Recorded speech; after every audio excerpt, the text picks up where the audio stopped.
Shalom! My name is Chris Shoemaker, that's my English name, and my Hebrew name is Rabbi Yehuda ben Shomer, and my Ibu name, coming from the Hebrew, is Tochokwu, because Tochokwu and Yehuda mean the exact same thing, praise God. And my title in Ibu land is Odum Biara Aniigbo Noani Diuto. And I greet you, all people in Ibu land, all people watching, Ohoneze Canada, who has asked me to produce this short video giving a synopsis regarding the origins of the Ibu people. So I have a very brief and limited amount of time to do this, so let's get underway. So if we're going to talk about the origins of the Ibu people, we've got to go back to the beginning, all the way back to Noah. It's to be understood scientifically that from Adam all the way till Noah, everybody at that point was born black. How do we know this? Because scientifically it could be no other way. Melanin, which is our skin tone, you have to have an abundance of melanin. You have to have all the melanin there before you can genetically end up having a lack of it. It can't be the other way around. You can't have no melanin and all of a sudden out of nowhere produce melanin. So everybody up to that point was born black, but not according to the canonical scriptures, but according to Apocrypha, pseudepigraphal literature, and rabbinic literature, it's believed that Noah was born an albino. He was born without any skin tone. This really frightened his father and his relatives because nobody up to this point was born that way. But God and other relatives reassured Noah's father that it was okay, that not to worry about that he was a special child.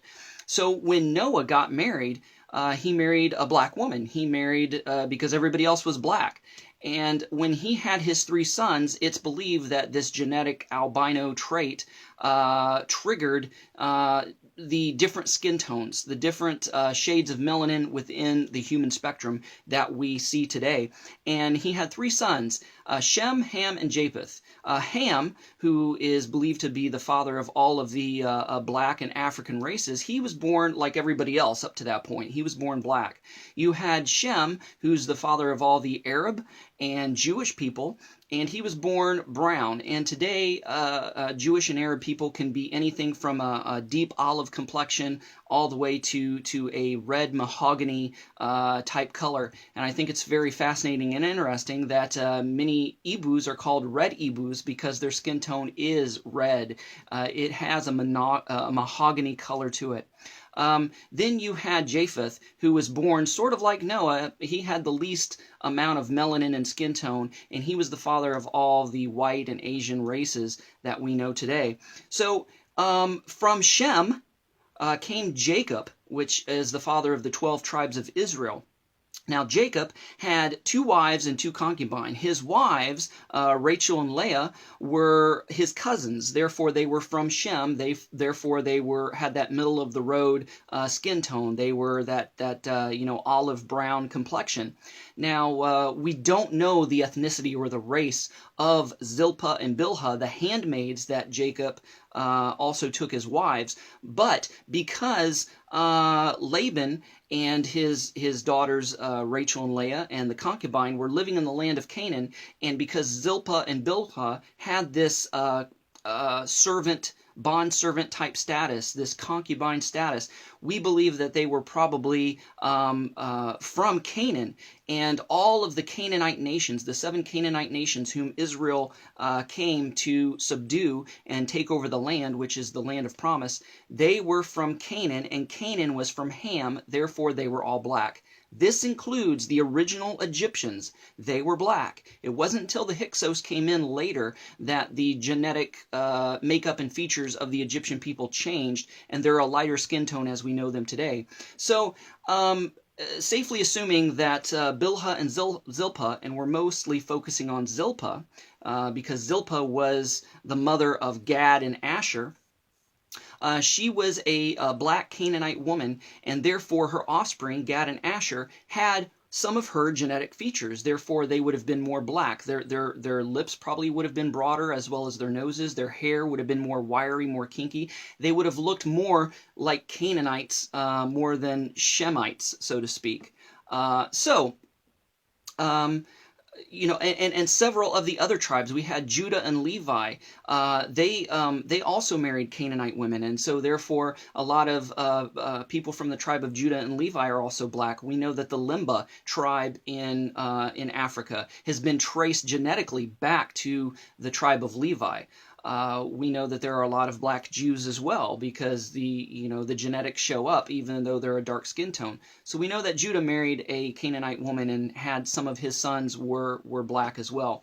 So moving on, Gad in turn had 7 sons, and we're interested in 4 out of the 7, which is Eri, Areli, and Arodi, and possibly Ezbon, because Ezbon is a common name among the Ibu people. So it is believed that the Ibu people spring from Gad's sons, Eri, Areli, Arodi, and possibly Ezbon. And we know that one of the kingdoms, the king in Obu Gad, house of Gad, and Aguleri,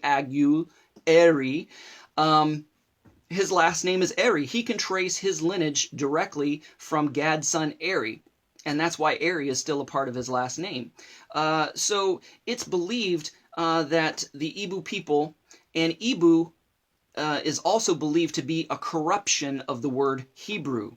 Hebrew, Ibu. See how similar they sound?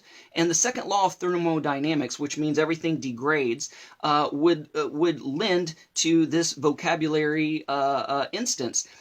Just as, for instance, in English, we'll say, hey, what is up? What is up comes to what's up. What's up eventually becomes what's up.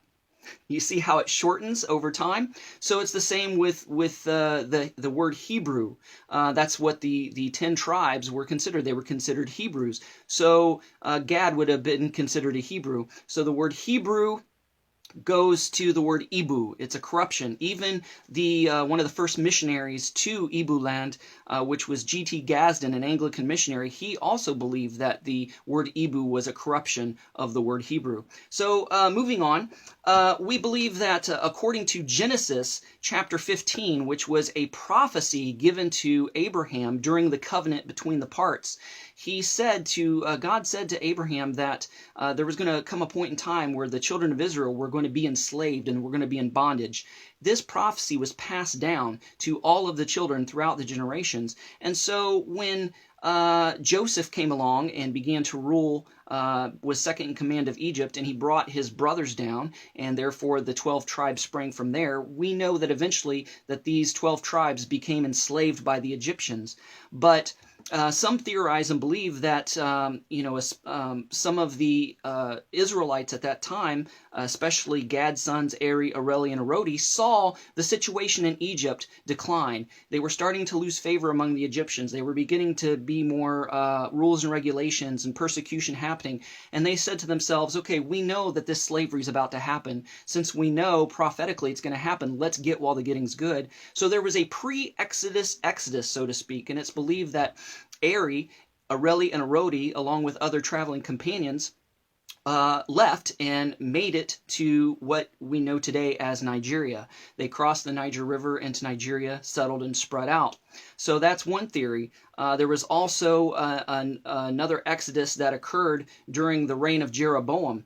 Some of the 12 tribes didn't like the direction that the Jeroboam kingdom was going into gross idolatry. They knew or had this inkling that they had brothers in Africa, in Nigeria specifically, so some of them left to go there, possibly more Gadites, so that was another wave. There was also the Assyrian captivity. We know that the Israel was split into 2 kingdoms. You had the kingdom of Judah, the southern kingdom, and the northern kingdom, the kingdom of Israel. Judah was taken off into Babylonian captivity and eventually returned, and that's who we recognize as the Jewish people today, made up of Judah and Levi and a part of Benjamin. The 10 tribes, however, was taken off into Assyrian captivity and never returned. They were lost to antiquity, lost to time, and they were scattered all over the world. And so we believe that during this time that more Gadites and more others from other tribes, Judah, Levi, Benjamin, Zebulun, made it to Nigeria to be with their brothers and sisters whom they knew were already